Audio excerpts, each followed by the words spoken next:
Het is vreed, zeg je mooi. De dag dat er rond de Noordzeekust al hier reuze kwallen binnen.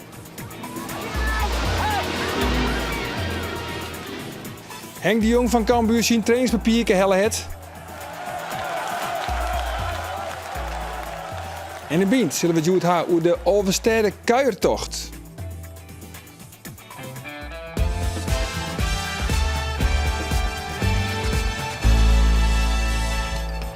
Goeien en welkom bij Bient. Juster wie de première van de East Fast In, de stritopera van Theater. Een dreamreis toch de binnenstad van Ljouwert.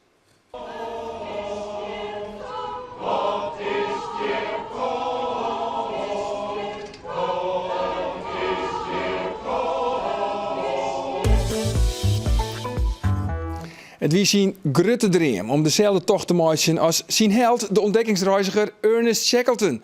Gjolt de Jong, we kennen hem al hier als de verslagjouwer bij het Scootjesziel. Hij maakt een reis naar de Zuidpool. Hij zegt de pracht van de natuur. Hij watte maar de pinguïns en werken hem een slag in de roente op het oude zielskip de Bark Europa. En nu is Gjolt weer thuis en zit hier in de studio. Welkom Gjolt.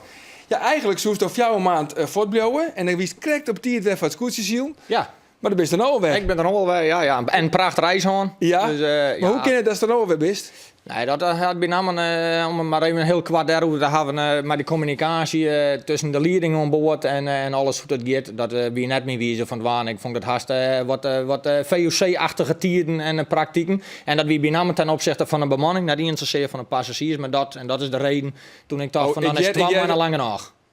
Hij speel gewoon. Nee, ik ga geen nee, spullen gewoon meiden, maar het is gewoon de wijze hoe je dingen doet. Hoe het meeste dingen zien je zitten en weet ik het. En dan weet ik dat ik, je weet hoe lang je uiteindelijk onboord zitten kan. En dan is het maar een lietse verhaal. En toen ik dacht van nee, dan is het 2 maanden voor mij lang genoeg. Zo vind ik net dat je met je meesten waar je maar werk je met ermee omgaan. Oké, ontzag hier het negatieve gedeelte, Ja. het positieve gedeelte. Want het wie vanzelfs een groot avontuur. Ja, nee, dat is sowieso al het begin natuurlijk. We ben vanuit Ushuaia voortgegaan. Nou ja, nee, Ushuaia, help eens even. Zuid-Amerika. Zuid-Amerika. De Het puntje van Argentinië. Ja. De zuidelijkste stad van Zuid-Amerika op Tierra del Fuego, dus vuurland, maar daar weet ik Nederlanders ik een hele soort jet iets ik in ontdekkingsreis ik wil zitten. We zorgen hier beelden van de Bark Europa. Ja, nou dit is natuurlijk de verneming naar de bollen heen, waar dan de leeuw erop zit en waar dus uiteindelijk de naam ontleend is, maar de mooie vrouw, het boegbeeld natuurlijk. Ik een heel verhaal van. Nou, dit is prachtig daar hoe hen te zien. Nou, en dan bij Drake Passage, wat was de eerste oerstuts naar Antarctica. Eerst 2 dagen voor White Line, omdat er toch 54 knopen wien waren, dus zit maar even een goede windkracht halve.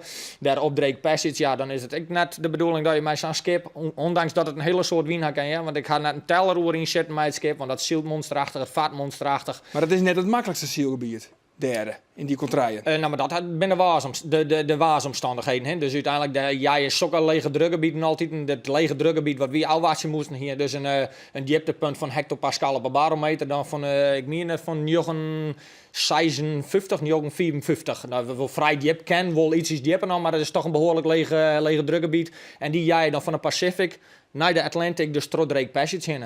Oké, maar hoe wie in die omstandigheden dan? Ik bedoel, heeft er spuit? Als Ik u had eigen... had ik toch wel even redelijk goed meewezen. Dan moest wel even knap inskomen. Maar dat had ik met de meisje dat je dus dan met 30 knopen, 34 knopen wien op een gegeven moment al uit de Beagle Channel. Dus Drake Passage opgaan, dus de oceaan op. En dan had dan krijgt zo'n storm daarheen gaan. Zit maar een knappe zwieren storm. Ja, dan zit er toch een behoorlijke zwel en deining. En dan met die hele lichaam, die hele gestel, die moet toch wennen on de bewegingen van de zee. Ja. En wat wie nou die rol aan boord? Dat is eigenlijk net helemaal duidelijk wordt niet Nee. in zin net. Maar uiteindelijk wat ik dien had, het is correct als orenbemanning, gewoon als bemanning fungeren en niks meer als dus het rijlen en het zeilen. Maar wie is toch stuurman? Nou, ik zou mij eens extra stuurman, maar daar heb ik verder helemaal niks aan dienen en niks mij dienen. En dat is, de communicatie wie het dusdanig onduidelijk. Ik vaar een hele soort orenbemanning. Dat wat eigenlijk van je verwachten was, dat moest niet zelf maar wat uitzieken in eerste instantie. Maar wat was dan? Ik bedoel, er was toch best maanden onderwijs. Dus Nou, ik heb bij name in het begin een hele soort on in hand die er ook wie dat wie al in het begin in Ushuaia. Die had een hele soort dat wie een oud bemanningslid, maar wie uit Engeland. Daar had ik een hele soort onvrede hoe de dingen gingen aan boord. En er wie een jongen uit Greenswijk, Pelle. Ik maar was een heel aardige jongen, die wie al een jaar hier aan boord. En die was dus ik aardig van het rijden en zeilen daar aan boord, hoe dat je werken. En daar had ik een protte onvrede gewoon. Ik werd ding lijn, werd ding steen. En uiteindelijk ik west sliepen moest en neem het maar op. Dat soort dingen al wat. Ja. Ja. Want mooie momenten, dat wie echt vooral nachts, hè? Ik bedoel, dan zit je daar, ik denk gewoon echt pikken nacht. Ja, dan, als toen zo'n 3 passage doe, werd dan toch een behoorlijke winst. Zag ik wel eens even in. En dan moest een van de passagiers, zeg maar, dat namen ze dan voyage crew en hoe is de permanent crew. En dus dat wie dus, zeg maar, de mensen die dus aan boord zelf werken. Dus krijgt dus mij dus daar in dit geval. En dan hiest Sunny stond dan aan het roer. En dan hiest dan s'nachts, als dan midden in de nacht zie je het en de rest lijkt te kooi al in de wacht. Die er dan alweer, maar die hier vaak de oren werkzaamheden. Stond toen bij Sunny en moest daarbij staan om te zien dat ze wel goed koers houden en dat soort dingen. Hiest hele interessante gesprekken en parteren mij. En dan in dat soort wetters. En dan zie je ook dat de temperatuur op een gegeven moment zakkert. Hoe dichter als op de Antarctica komt. Ja, dan maakt het gewoon fenomenaal. Dat is gewoon een hele leuke. Ik werk met meesten dus meegaan wat hun interesse had. Die ene die hier een interesse van echt van het zielen. De oren van het wildlife. De wie ik in Australische man mij. De wie een vrachtwagenchauffeur. Die moest eigenlijk helemaal niks van het varen hebben. Het wildlife vond ik dan nog wel grappig. Ja. Maar die woede evenaar roeien. Die is in een doel. Ik wil op zo'n verschillende mogelijke manieren wil ik die evenaar roeien. Nou ja, en dat zie ik in deze trip. Want je bent ook de evenaar zoeken. En dat wie zien doel. Dus ja. En die doel wie ik om Elephant Island te zien. Want Ja. Elephant Island, dat is, er zit een heel verhaal om vast. Want daar heb te krijgen mooi de ontdekkingsreiziger, Ja. Shackleton. Ja. En dat is een beetje een held van die, hè? Nou, ik had die man had wel een aantal dingen jet iets ik van lezen en dat vind ik gewoon tegen nieuwsgierig. Maar al die omjouwingen van uiteindelijk die ontdekkingen ze verraden en zo wat heen. En die Sir Ernest Shackleton, ja, waarom had hij er ten opzichte van bijvoorbeeld een Edmondson of een Scott, die namen dat ben ik ontdekkingsreis die te zien. Waarom had hij er dan weer justjes extra uitspringt? Ja, dat denk ik toch dat een binamen ontleend is on dat die man wie een aardige kerel. Die oren die hier met dat één doel. Wie willen het bereiken, wat we bereiken ten koste van alles. Ja. En dat Deze is man weer een hele aardige vent. Even de introductie van ze ziet een vast. Er ben vast roen daar. Ja. En toen had hij misschien bemanningsleden binnen der Bleun op Elephant Island. Ja.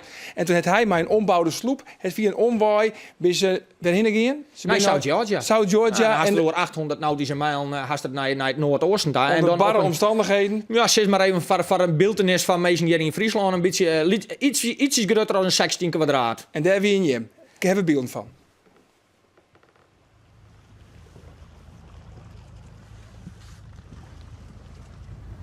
En dan hebben we hier achter u Wild bij Frank Wild, bemanningslid van de bemanning van Shackleton. Dus 4 mannen hier zitten had. Wil Shackleton op wij weer naar South Georgia om redding te zoeken. En toen ben je dus na een 3-4 pogingen ben je hier op een gegeven moment toch wij hellen. En later is dit stukje, ja, dit stukje eiland hier op Elephant Island, dit stukje baai is dan naar hem verneemd van Frank Wild Bay.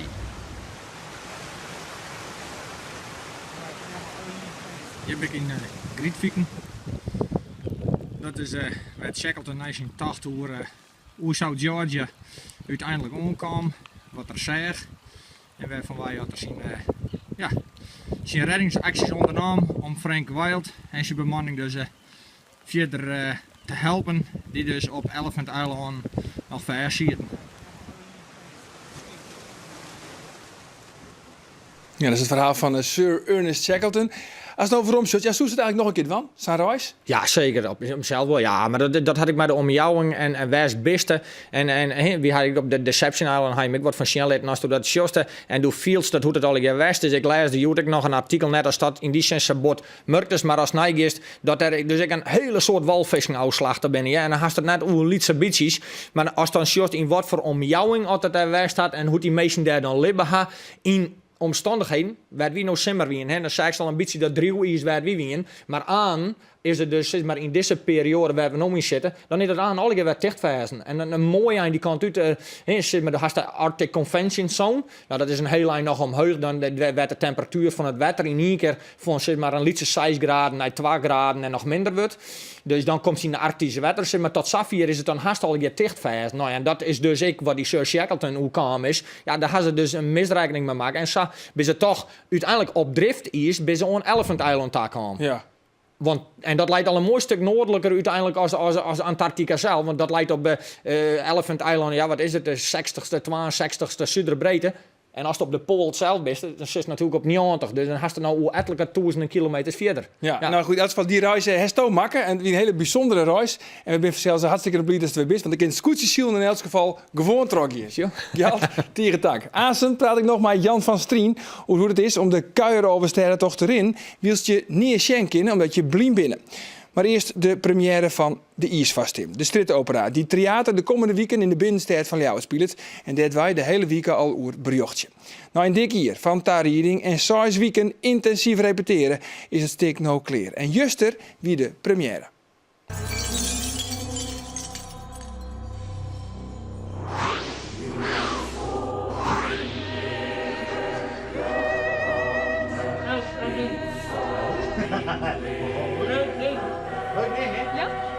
Was het vuur? Ja, ik had er vannacht toe droomd dat ik snot verkouden weer. Dat ben echt wel niet zangersnachtmerries. De stemming is goed, het is droeg en het zal jong droeg blijven. Beter boodschap kunnen ze hier net krijgen, want er is de oorlog dagen wat wetter komt. En dat is net leuk voor een boetenproductie.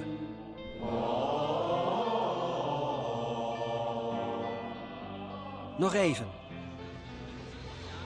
En dan begint het stik van Gerda en Kai. Gruttere vrouwen binnen er net in de stad. Ze boet al haar hele lippen te jaren. Van het vulgair parfum, tjoeke grieze wintertruien, nergens je je nog dat zwitterige vlees. Blijf! Maar op een dag komt Kai in de betjoening van de Iersvastim. Mij af, al dat onkruid hier. Vroeger was dat niet. De stad is in verval. Kai! Verfleurigd jonkje veroordeelt er in een misselijke klier die hem oerel onergert. En het mooie in de dingen net meer schenken. Hij maakt het spul met Gerda, liet hem inpakken terug de ijskeninginnen en gaat met haar naar het hege noord. U mag erachterom, Gerda. Helemaal naar het noorden. Steeds verder naar het noorden, totdat ze niet meer verder kaast. Gerda snapt er niet van en wil net leeuwen dat ze hem voor altijd kwijt is. En besluit hem achterna te reizigen.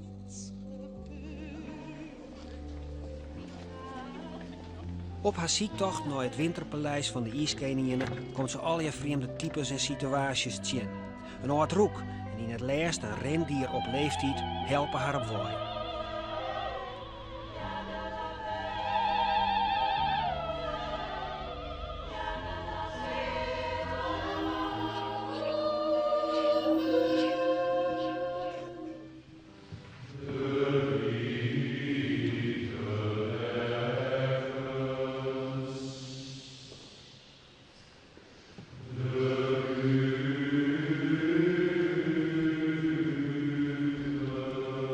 Ik roep de jest al in de lucht. Dwar het net lang meer, dwar het net lang meer. Even nog. Dus jij dacht dat je zomaar door mijn bos kon lopen? Ik wist net dat het die... Mijn bos!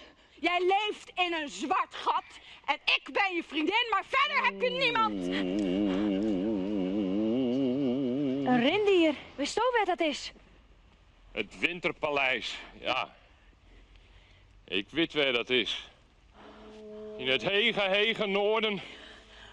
Ik ben daar binnen. Sommigen bin bestemd om te draven en te draven oer die onbeerde grote toendra.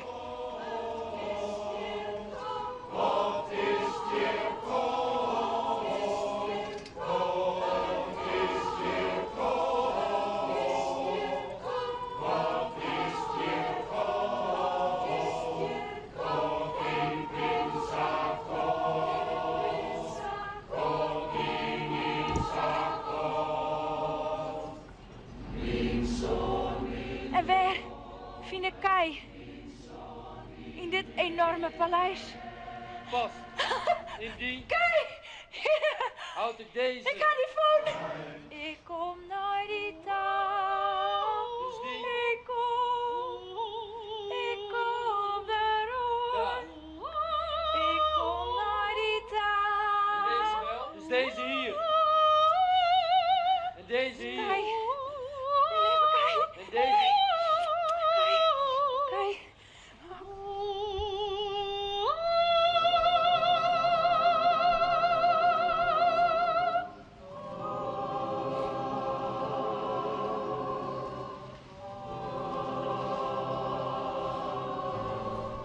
De ijsvastin is een opera en is makkelijker te volgen als je het verhaal al een beetje kent. We waten oerjouwt aan alle mooie dingen die je zien komen. En net al hier leert toch steeds geloeren en kjeld, die zal een bijzondere jong beleven. Maar, toch vooral genoeg klein aan. En als het reinen wil, neem rein klein mee. En de strijdopera van de ijsvastin is ongeveer 31 mei te zien in Ljouwert. En zorg voor meer informatie op de website ijsvastin.nl. De kuiertocht bij de Frieske Oversterrenlons jouwt alle jaren weer een golle glons. Onder een rij van goed 1000 mensen toch uw provincie van Drieëm en Weensken. Beste vrijwilligers, stiegen dank voor die kongens. Dat gedicht had een van de deelnemers op de website van de Kuier Oversterrentocht schreeuwen. Zo'n 20 mooie, dan gaat hij weer los. De Kuier Oversterrentocht. 209 kilometer in 4 dagen. On tafel. Verste gast, Age Veldboom. Age, had je hem zelf wel een keer doen? Nee. Nee? Nee. Hoe is dat nou mogelijk? Ja, nee, op redens of zo, dan denken we nou kleer. Dan begin je morgen en is jongens kleer. Maar rennen, nou, ik had vroeger de Nijmeegse Vierdaagse dien. En dat weer toen ik in Tjenst en goed traind weer. Maar als je nou dus trainen willen voor de Kuier Oversterrentocht, dan zitten er heel wat uren in. Ja. En ja, dat... En ik denk dat het aardig op een knibbel zo aankomt. Dat denk ik. Er is twee hele bijzondere, twee speciale gasten, mooi naam. Ja. Introduceer ze eventjes. Ja, vind ik mooi. Nou, Sietske de Boer en Jan Verstrien. En Sietske ken ik natuurlijk van uw drachten van vroeger en van het rieden of van het fietsen of van het surfen vroeger nog. En Jan, nou die kwam ik eigenlijk van de weekend in, want ze roen maar ze beiden touw, haan in haan, wil ik zeggen. Nee, stek je touw ertussen, roen ze maar ze beiden in je woord, want ze weer ontoefenen, ontrainen voor die Kuier Oversterren. Zat kwam ik mij zo aan de praat. Ik zei, nou die wil ik hier rond tafel. Dat is een bijzonder verhaal. Ja, want Jan, je bent blien en je bent dus drokdwanden met de tarrieding op die Kuier Oversterrentocht. Ja, voor de 5e keer. Voor de 5e keer al. Dus wat dat betreft is er voor Agen nog wel hoop, want het is de blik op oneindig en de hersens op 0. Zo dreig is het net. Nee. Nee. En... Maar van toch, jou bent blien en jou had de helft van Sietske wel nodig. Ja. Want ja. neem u eens maar, hoe gaat die gearworking, die samenwerking dan tussen Jim? Nou, weet je, het begint met dat mensen je de gelegenheid moeten geven om te kunnen meedoen. En dat is alleen maar als ze met je willen wandelen. Als ze zich niet schamen om zo'n stuk touw vast te houden, om tegen je te zeggen, pas op, links, rechts, poten omhoog. Zo gaat dat bij tijd en wijle. En je hebt natuurlijk een heleboel mensen die zich daarvoor schamen. Je hebt een heleboel mensen die zich geen houding weten te geven. En mijn grote vriend en animator, Luc de Vries, die is ermee begonnen. Want je moet alles een keer meemaken. Dat is Luc de Vries uit Mildam, hè? Ja. Ik ken een week van het ijs, van het rieden en van het fietsen zelfs. Organisator van de Vierkamp. Ja, ik gymnastiekleraar. Ja. En als voorbeeld. En ja, zo heb. En wat je dan, waar je dan tegenaan loopt. Want via Luc heb ik dan ook weer Sietske leren kennen. Ja, en Sietske, want wat is dan die rol? Ik bedoel, dat is eigenlijk ja, de eigen van Jan, kan ik me zo vaststellen. Ja. Wist dat ik net, dat is heel vermoeiend, lijkt het mij. Altijd maar extra opletten. Ja. Nou ja, ik ken Jan dus ook al een heel skoft. En ik dacht dat het heel vermoeiend was. En ik moet eerlijk zeggen dat het mij wel toch nog wel taf valt. Het werd een soort automatisme van dat je zegt van, stoeprand 2-1. Nou, Jan die volgt automatisch en heel soepel eigenlijk. Stoeprand 2-1? Wat is 2-1? Nou ja, 2-1 tellen. Van ja, je kent er nog het 4 meter van afwijzen. En je ziet een stoeprand, of je kent het 12 meter. Je passen goed in. Ja, we passen in. En stoeprand 2-1 en dan doet hij zijn voet omhoog en dan stapt erop. Stoeprand af, 2-1 en dan stapt er dus stoeprand af. Het is echt ongelooflijk hoe hij zich daar in leiden liet. En dat touwtje is cruciaal. Dat touwtje is cruciaal. Want als we een snel paadje hadden, dan hebben we dus heel dicht bij elkaar vast. En als we lekker breed op het dik rennen, dan hebben we dat touwtje gewoon volle vierde van elkaar al. En dat leidt. En daardoor weet ik ook steeds waar Sietske zich bevindt. En voor de goede orde moet ik toch ook wel even een prijs geven. Dat Sietske heel enthousiast is met mij te wandelen. Want ik ben de enige man die ook echt blindelings luistert en doet wat ze zegt. Maar kom je hem eigenlijk wel eens in vreemde situaties te lonen? Nou, Nou ja, wist wat je hem straks zei? Nou, dan moet Jan even pissen. Ja. Dat zei zo. Ja, dat zie ik. Dat zie ik. zei zo. Hoor toch nog altijd de touw vast? Ja, nee, want Oh, dan niet. daarom hebben we nog een maat mei. Want dan zit ik zien Luc. Van Luc neemt ze even Jan oren en neemt ze mee mij in de bosjes. Alleen Luc mooi om maar Jan te pissen Ja, te geven. precies. Nou, dan is het inderdaad afwisselen. En ik moet eerlijk zeggen, door vregens van, is dat net vermoeiend. Maar ik help Jan daarmee een beetje, om dat op zijn eigen te wezen. Maar ik vind het heel verriekend om Jan helpt mij ik iets. Want er ontstaan natuurlijk geweldige gesprekken onderwijs. Daar had ik tijd genoeg. Filosofische gesprekken, persoonlijke gesprekken. En dat bedoelt Jan, denk ik wel met contacten met mensen, ik die steenkomst. Maar ik vreselijke oude gesprekken. En dan vind ik het wel heel fijn dat Luc erbij is. Want dan zeg ik van, ga je maar naar vooruit. En dan ga ik wel even naar achter en dan hoor je maar naar vooruit. Ja, want nog 2 weken, Agen, dan begint het hele spektakel vanzelf. En ik neem aan, ken je eigenlijk ongetraind daarom mooi van? Nee, nooit een keer. Nee? Nee, echt niet. Nee. Ik ben te let nou. Mag ik nog beginnen met mijn trainen? Ja, er moest zoveel kilometers in de voeten gaan. En soms hele lietse dingen. Sietske was toen, zei het, even de zooltjes in de schoen verrooien. En dan, nou, dat komt zo krijg. Even de goede schoen. Krijg even beter. Maar als dat verkeerde broek aanhast en het schuurt die de hele dag langs de billen, dan zegt jongens ik al. En nog een oortip, want Jan en Sietske hebben dus altijd dat touwtje, dat is dus cruciaal. Maar is er nog een oordeelnemers wat mooi ze absoluut net vergeten om mooi te nemen? Nou ja, genoeg eten en drinken, maar dat is onderwijs natuurlijk. Dat is onderwijs horen wat te krijgen. Ik ga onderwijs in, man kan bezien en die hier al 21 keer de Alversteden-tocht rond. 21. Ja, toen zei ik van, wat is nou een goede tip? Want ik doe hem nou voor de eerste keer in verband met dat brevet. Ja. Hij zei gewoon een soort oude woorden. Een soort oude hoeren. Want het is wel heel dreef. Want wij bij Mijlkoor, deze op stap, nou nog een uren. En de volgende dag best wel 8 uren op stap, Mijlkoor. Dus dat is ik heel erg dreef. Ja. Dus een stuk oude uren zijn, dan best dat wel een paar kilometer verder. Ik wens je met beiden een heel soort succes. Ja, eigenlijk ook een succes te wensen, want door is het gewoon. Nee. Maar Sietske en Jan, een heel soort succes bij deze 68e Kuiroverstedentocht. En voor je hem thuis meer trainingstips te kunnen vinden op www.elfstedenwandeltocht.nl. Ja, nog één keer, Jan. Wij nodigen nog wel even alle Friesen uit om ook eens mee te doen. Hè? Want het is natuurlijk beschamend dat ik als niet-Fries hem voor de 5e keer loop. En dat er nog 10 Friesen zijn die hem nog nooit gelopen hebben. Het is waaronder dus aangeveldbaar. En als je wilt kun je het, hè? Ja, precies. Het is een Groninger, hij neemt het niet. Maar het is echt vreed. En dus dat betekent dat we weer even bij de Lietse oeltjes in de orde vinden zullen. En ik deze week groeien ze nog altijd aan school.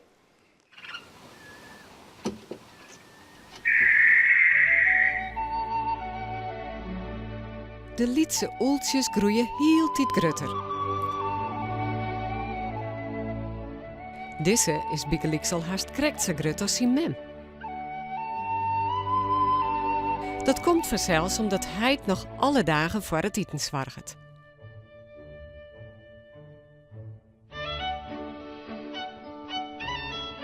Het wordt wel tijd dat de piekjes uitvleenen.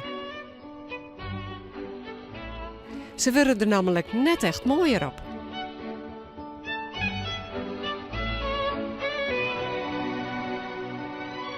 En ze schieten echt het hele hok onder.